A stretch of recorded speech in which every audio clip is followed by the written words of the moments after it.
नमस्कार दोस्तों आपके अपने चैनल क्लासरूम विद आदित्य में आपका स्वागत है। दोस्तों, ये प्राचीन भारत का इतिहास पर UPSC, UPPCS, state PCS, SSC, police और जितने भी कंपटीशन एग्ज़ाम्स होते हैं उनके लिए मिसलेनियस वन लाइनर है। ये पार्ट 3 है। इसके पहले के जो 2 पार्ट हैं वो आपको अपने चैनल में मिल जाएंगे, क्लासरूम विद आदित्य में मिल जाएंगे। आप उसको वहाँ पे प्लेलिस्ट में जाकर देख सकते हैं।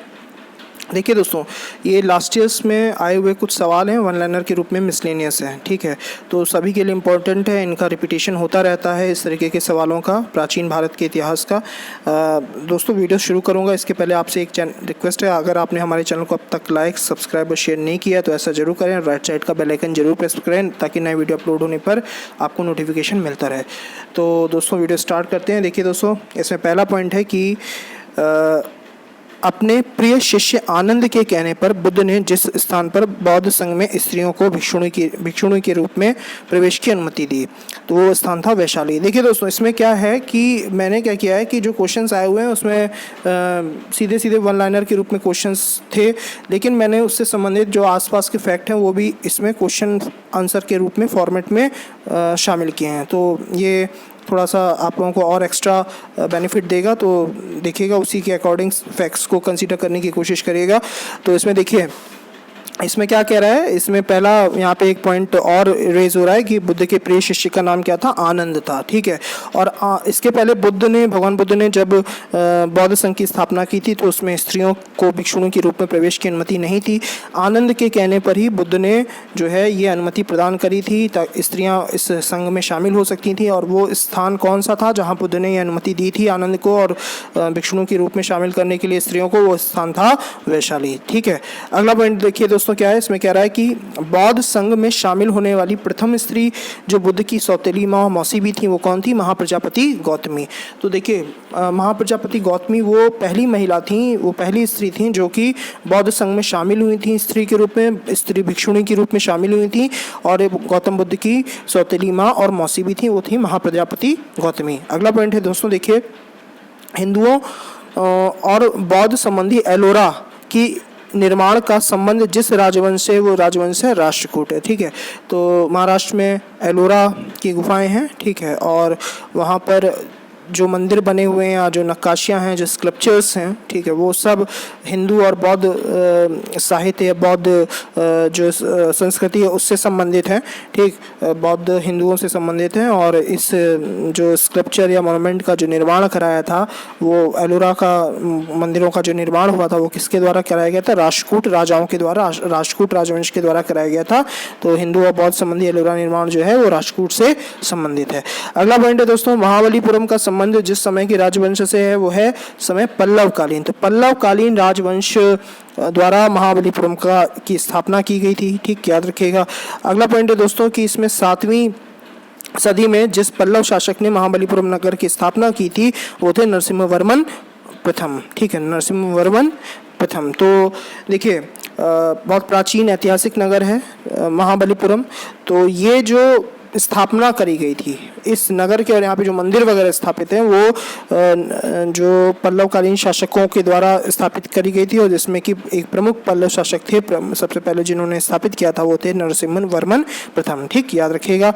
अगला पॉइंट है दोस्तों कि पांड्य राजा कुलशेखर द्वारा 6वीं शताब्दी ईसा पूर्व मदुरै स्थित मीनाक्षी मंदिर की स्थापना की गई थी। वो मंदिर कौन सा था, मीनाक्षी। तो कुलशेखर द्वारा पांड्य राजा मदुरै में स्थापित 6वीं शताब्दी ईसा पूर्व मंदिर है मीनाक्षी मंदिर, बहुत फेमस मंदिर है।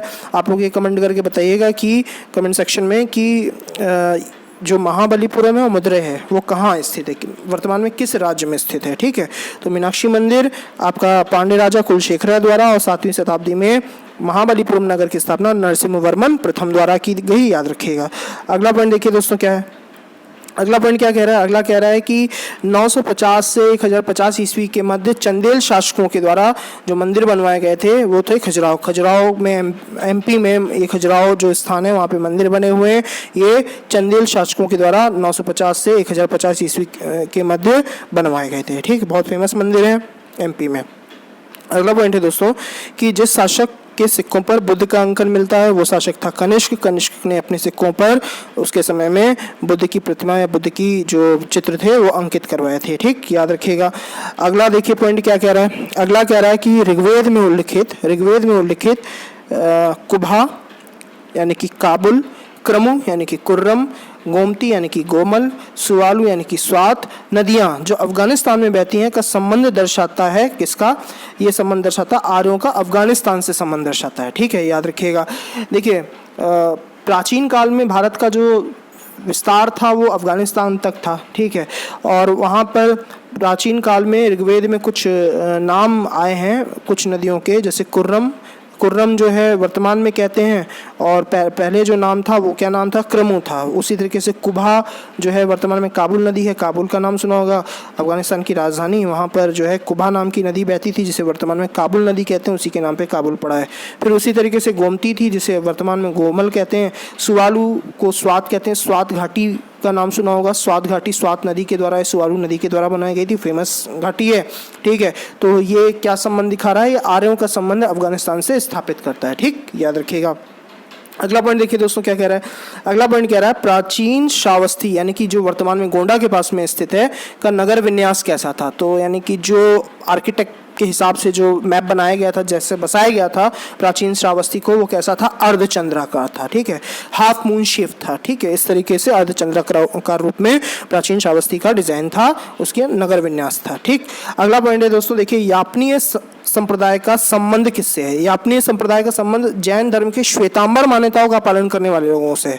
तो यापनीय संप्रदाय एक जैन धर्म का ही संप्रदाय है जो कि श्वेतांबर जो संप्रदाय था उसका ही एक पार्ट है, और ये जैन धर्म को फॉलो करते हैं। श्वेतांबर शाखा जो है जैन धर्म की, उसकी मान्यताओं का पालन करने वाले यापनीय हैं। ठीक, याद रखिएगा। अगला पॉइंट है दोस्तों कि वह प्रथम गुप्त शासक जिसने परम भागवत की उपाधि धारण की और विष्णुपाद पर्वत पर विष्णु ध्वज की स्थापना करवाई, वो थे चंद्रगुप्त द्वितीय। तो देखिए दोस्तों कि वह पहले गुप्त शासक जिन्होंने परम भागवत की उपाधि धारण की, पहला फैक्ट। दूसरा फैक्ट, विष्णुपाद पर्वत पर विष्णु ध्वज की स्थापना कराई, वो कौन थे? चंद्रगुप्त द्वितीय। ठीक, याद रखिएगा। अगला पॉइंट है दोस्तों कि चंद्रगुप्त द्वितीय और समुद्रगुप्त द्वारा जारी सिक्कों पर विष्णु के वाहन गरुड़, शंख, चक्र, पद्म, लक्ष्मी का अंकन मिलता है, और इनका व्यक्तिगत धर्म वैष्णव था। ये शासक जिस काल के हैं ये हैं गुप्तकालीन शासक हैं। ठीक, तो देखिए चंद्रगुप्त द्वितीय और समुद्रगुप्त जो उसका फॉलोअर था समुद्रगुप्त, ये क्या थे? ये विष्णु के बहुत बड़े उपासक थे, भगवान विष्णु के बहुत बड़े उपासक थे। इनके जो सिक्के हैं उस पर उनके विष्णु के वाहन गरुड़ का, शंकर का, चक्र का, पद्म का और विष्णु की पत्नी लक्ष्मी जी का अंकन मिलता है। ठीक है, और जो जिस धर्म को ये व्यक्तिगत रूप में फॉलो करते थे ये लोग, ये वो कौन सा धर्म था? वैष्णव धर्म था। ठीक है, और ये शासक किस काल से संबंधित हैं? गुप्तकालीन काल से संबंधित हैं। ठीक है, अगला पॉइंट देखिए दोस्तों क्या कह रहा है। गुप्तकालीन अभिलेख स्कंदगुप्त का जूनागढ़ व बुद्धगुप्त का रूरण अभिलेख का प्रारंभ हुआ है विष्णु की स्तुति से। तो गुप्तकालीन बहुत प्रसिद्ध अभिलेख हैं। तो एक तो जूनागढ़ का अभिलेख है जो कि स्कंदगुप्त द्वारा बनवाया गया, फिर उसके बाद में उसी के फॉलोअर, उसी के वंशज बुद्धगुप्त ने रूरण अभिलेख को बनवाया। ठीक है, तो ये जो अभिलेख हैं उसमें जो सबसे पहले स्टार्ट होता है वो विष्णु की स्तुति से ही वो अभिलेख स्टार्ट होते हैं। तो इससे साबित होता है कि विष्णु या वैष्णव धर्म के बहुत बड़े ये फॉलोवर रहे हैं। अगला पॉइंट देखिए दोस्तों इसमें क्या कह रहा है।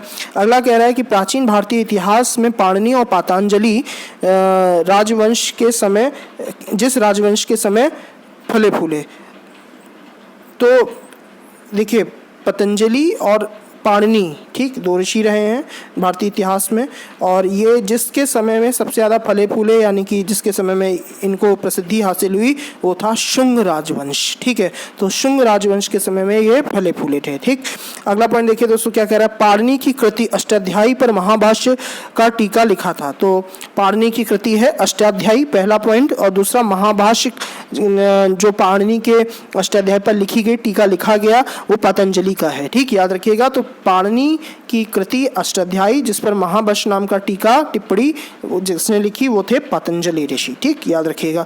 अगला पॉइंट है दोस्तों दार्शनिक, व्याकरणविद, इतिहासकार, महान जैन विद्वान हेमचंद्र सूरी, जिनका जन्म गुजरात में हुआ था, जिसकी सभा को अलंकृत करते थे। तो बहुत महान जैन दार्शनिक हुए हैं, ठीक है, व्याकरणविद हुए, इतिहासकार हुए हैं, ठीक। उनका नाम था हेमचंद्र सूरी, गुजरात में इनका जन्म हुआ, याद रखिएगा। और इसके साथ में जिसकी सभा में ये थे सिद्धराज जयसिंह प्रथम या जयसिंह सिद्धराज प्रथम, ठीक, कुछ भी बोल सकते हैं। इनके समय में जो है वो हेमचंद्र सूरी थे। अगला पॉइंट देखिए, हेमचंद्र सूरी जयसिंह सिद्धराज के जिस उत्तराधिकारी के सलाहकार भी थे और वह उत्तराधिकारी उन्हें अपना आध्यात्मिक गुरु भी मानता था, वो था कुमारपाल।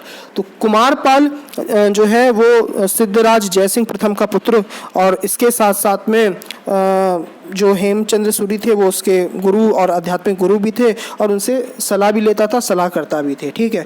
तो दरअसल हेमचंद्र सूरी सिद्धराज जयसिंह प्रथम के काल में और कुमारपाल के काल में दोनों में रहे हैं, ठीक है, और दोनों के दरबार में ये रहे हैं, और काफ़ी इनका सम्मान था उस टाइम में, ठीक, याद रखिएगा। लेकिन मुख्य रूप से जो आंसर में आता है वो आंसर में सिद्धराज जयसिंह प्रथम को के समय में हेमचंद्र सूरी को माना जाता है, ठीक।